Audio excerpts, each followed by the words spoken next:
Today we will discuss about the Upanishads. The Upanishads, with one or two exceptions, from the concluding chapters of the Aranyakas, like Brihadaranyaka, etc. Hence, they are also known as Vedanta. Actually, Anta means the concluding chapters, you know all, or the end portion of the Vedas. Different families of rishis specialized in different sections of the Vedas. And certain chapters had various readings followed by different schools. The teachings were transmitted orally or verbally from father to son, or from teacher to disciple, or from husband to wife, from mother to children, or from children to parents.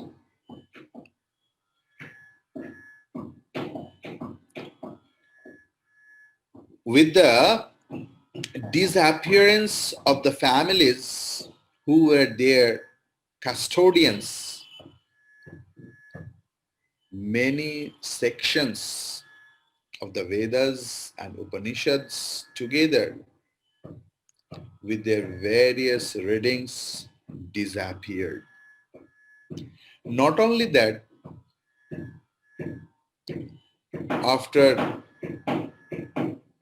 the Muslims invaded India, or British or Christian missionaries invaded India, unnecessarily their trying was to abolish our Vedic culture. In Nalanda University library was so rich with billions of books. It is written that when the Muslim invaders burned the library of Nalanda University, it took 1 month to burn the whole library.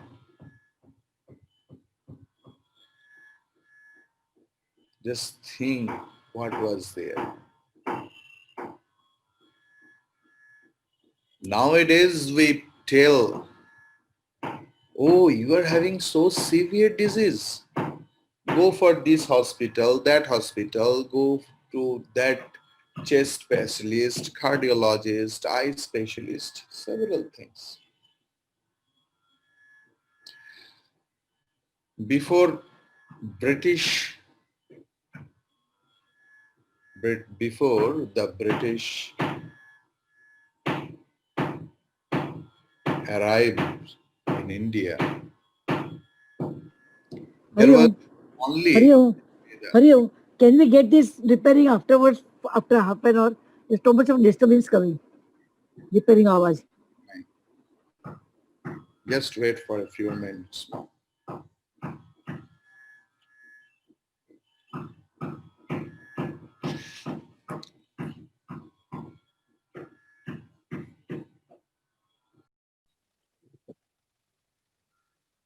Yes, I was talking about the medical science. No, you first you Nalanda University. I finished it. I know, I remember. I'm not disrespecting any medical sciences. Yes, we are obliged with the new medical sciences, who is saving a lot of billions of trillions of people worldwide.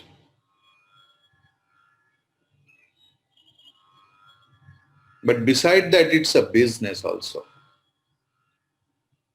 worldwide business for the pharmaceutical companies.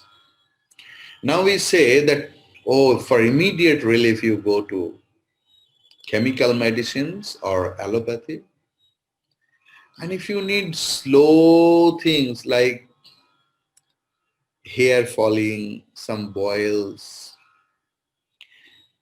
long day, years after years, digestion problem, you go for Ayurveda or herbal treatment because it has no immediate solution.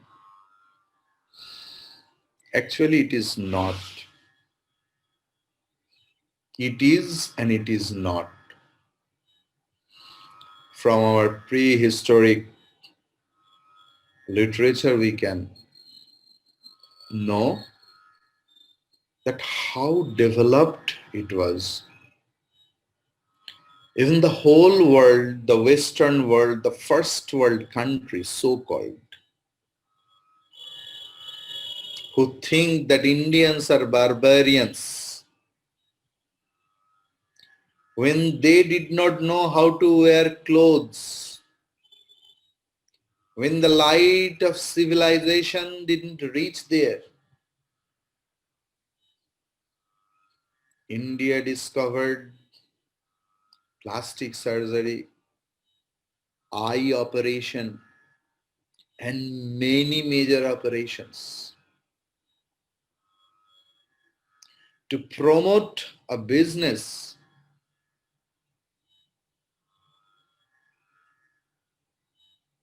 They abolished all our sciences. Yes, we have lost the 80% of our herbal science to sell the product, to sell the British product. As first the Ayurveda science started, finished after Muslim invasion, because they tried to establish Unani and all other things. Lastly, Britishers to sell their chemical medicines. They really tried to finish up. Only 20% science are remaining. That cures long time dysentery, constipation, hair fall, back pain, massage. Now the science is confined into that. In this way, we have lost many sections of Vedas and Upanishads. Together with their various readings, actually disappeared. 108 Upanishads remain, of which 11 are known as major Upanishads. The 11 are Aitareya, Taittiriya, Chandogya, Brihadaranyaka, Mundaka, Mandukya, Isha, Kena, Katha, Prashna, and Svetasvatara. May I repeat once? Aitareya Upanishad, Taittiriya Upanishad, Chandogya Upanishad, Brihadaranyaka Upanishad, Mundaka Upanishad, Mandukya Upanishad, Isha Upanishad, Kena Upanishad, Katha Upanishad, Prashna Upanishad, and Svetasvatara Upanishad. They are called principal Upanishad. Why? Why this segregation? Why this division? Other Upanishads are not important. These 11 only important, hardcore, natural, herbal, not like that. Bhagavan Shankaracharya ji has written commentaries on these Upanishads.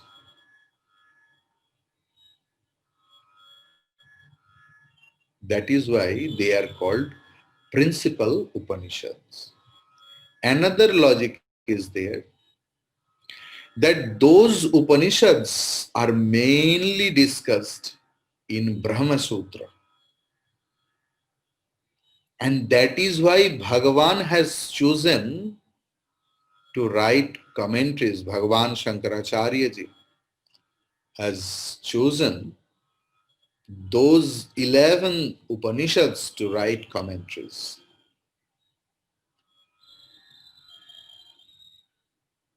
A lot of people says that Shvetashvatara Upanishad is not his own work.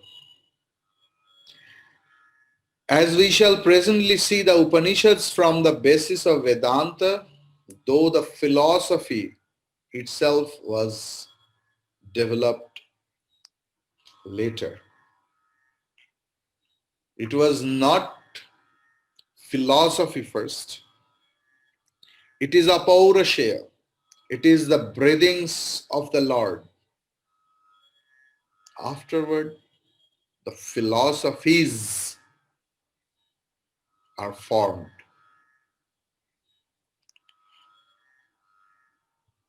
By such thinkers as Vyasadeva, Gaudapadacharya ji, Shankaracharya ji, Ramanujacharya ji, Madhvacharya ji.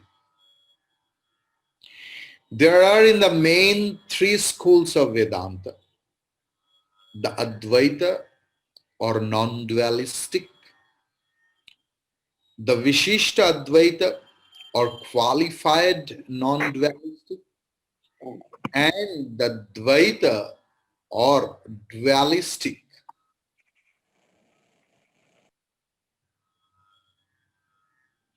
Their principal propounders, founders, being respectively, like for Advaita or non-dualistic, Bhagavan Shankaracharya ji. For Vishishta Advaita or qualified non-dualistic, Ramanujacharya ji. And for Dvaita or dualistic, Madhvacharya ji.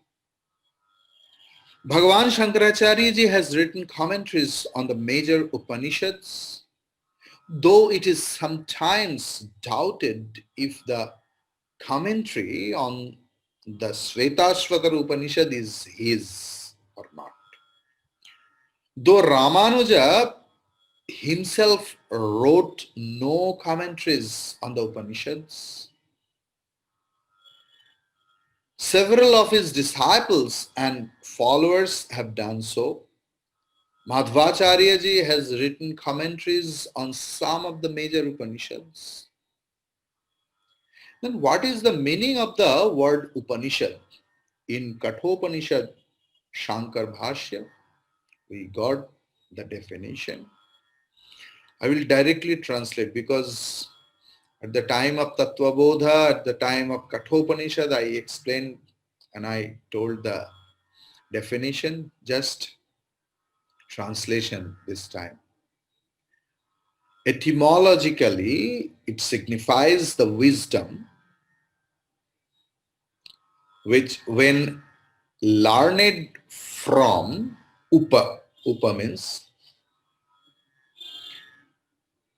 a competent teacher.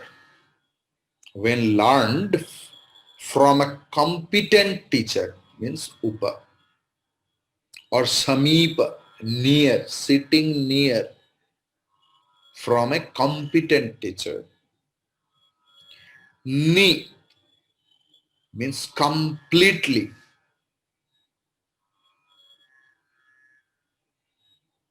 Loosens and destroys.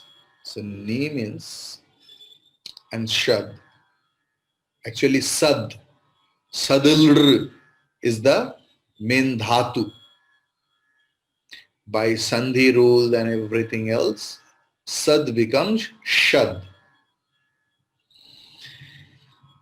So completely loosens and destroys the student's attachment to the relative world, thus enabling him to attain supreme freedom and bliss. It teaches the knowledge of Brahman, which is called Brahma Vidya. Brahman is derived from the Sanskrit word Brahma or Bri sometimes. Brihatatvat Brahman, which means to grow, to increase. Brahman is the entity to whose expansion or immensity there is no limit. It is the absolute, the supreme reality, the substratum and ground of the visible world, the all-pervading consciousness, the spirit behind the universe, the Godhead from which all beings are evolved, by which they are sustained, and to which in the end they are absorbed. Through the knowledge of Brahman, the aspirant attains the highest good or shreyas or liberation or immortality and abiding peace and supreme bliss.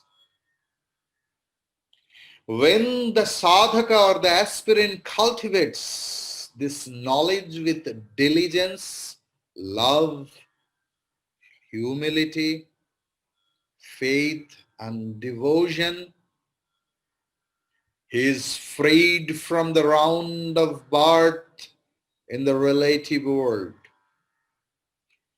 which is associated with the pairs of opposite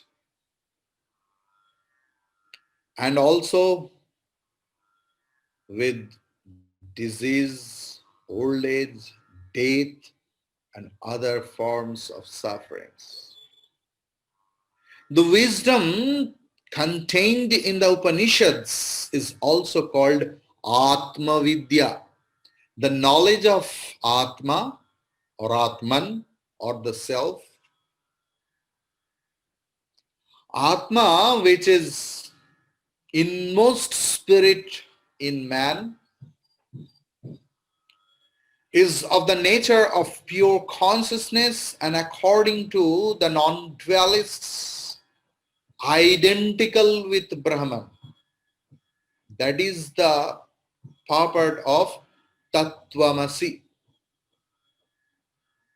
It is obvious that the profound knowledge of the Upanishads can be grasped only by a competent student. Not everybody is qualified